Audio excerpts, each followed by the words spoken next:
Jeffrey, hello. Hello, Rupert. Hi, Jeffrey. Um, I'd like to ask about the other day when you talked about the indirect path, the direct path, and then the pathless path. Um, my own background is having done mantra meditation, um, and the experience of that sort of loosely, it kind of often got to a place where the mantra created a lot of space, and there was this feeling of great space, and the desire was to just sort of go into that space or to just experience that without the mantra. And then the direct path seems to very much be that step of just into space, into being. So I struggled a little bit with the next step of the pathless path, and the instructions is just follow I am. My experience was that I the experience of going into being, of going purely into the subject of just is it is of of real stillness um but and of the big of a sense of depth or sense of, I don't know, for want of a better way of explaining it, that is working. But the feeling, the instruction I am, you said, take go to the place that that thought takes you. And I sort of found myself back in the room again, kind of, so to speak, back in the senses, just Okay. um, back in experience. And maybe that's correct, or just a little bit of. Okay.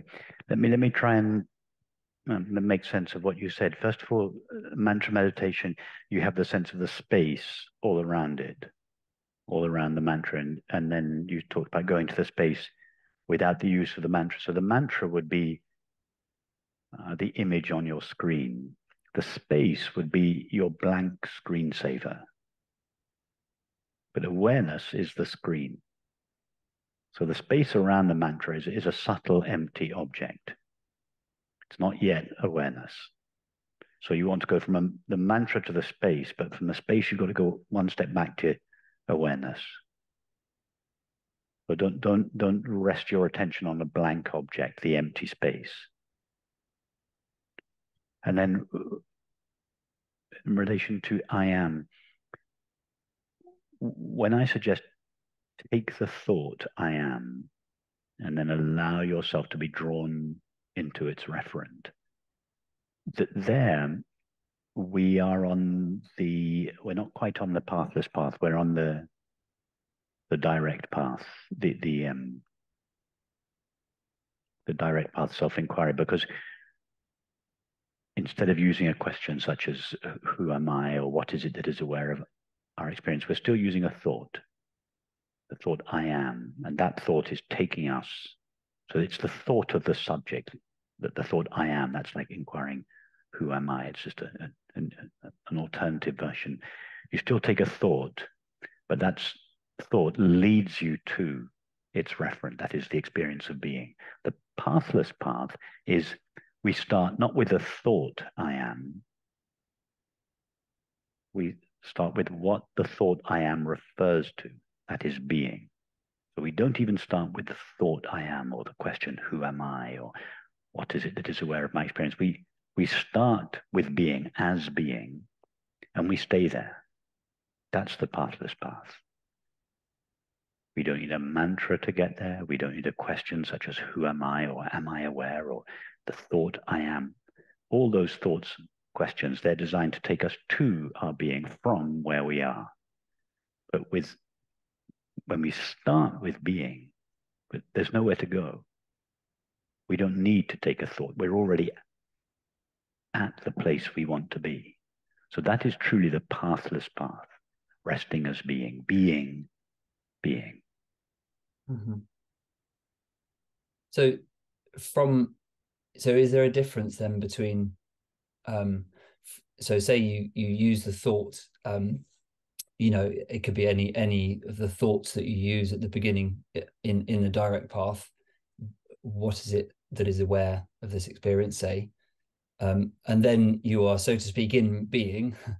uh Yes, from then on those it's just the same situation. Yes, in other words, the trajectory, it's exactly the trajectory that you've been on. You start on the progressive path and you go from the mantra to the space. And then you go to the direct path. You take a thought such as, what is it that is aware of my experience, or who am I? Or you take the thought, I am.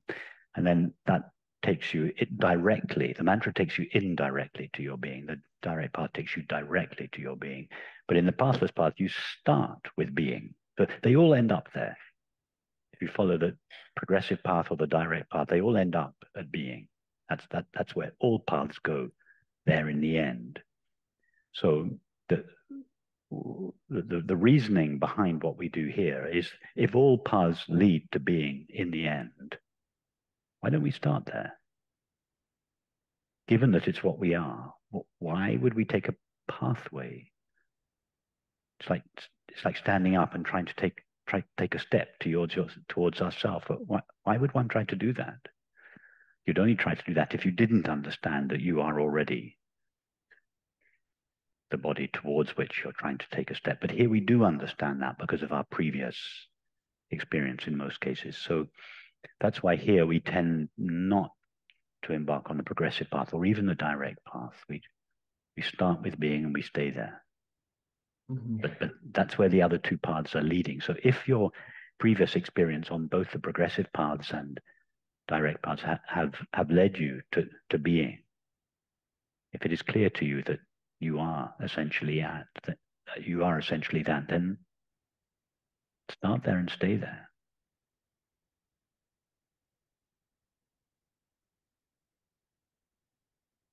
As Meister Eckhart said, when you arrive at the one that gathers all things into itself, there you must stay. He might have said, when you arrive at the one towards which all paths sooner or later lead, there you must stay. We are all here, all of us here and all of you at home. Most, if not all of you, have already arrived at the one towards which all paths lead, either on your previous practice or through your association with this approach. So having reached the one is our being. There we must stay. One with the one.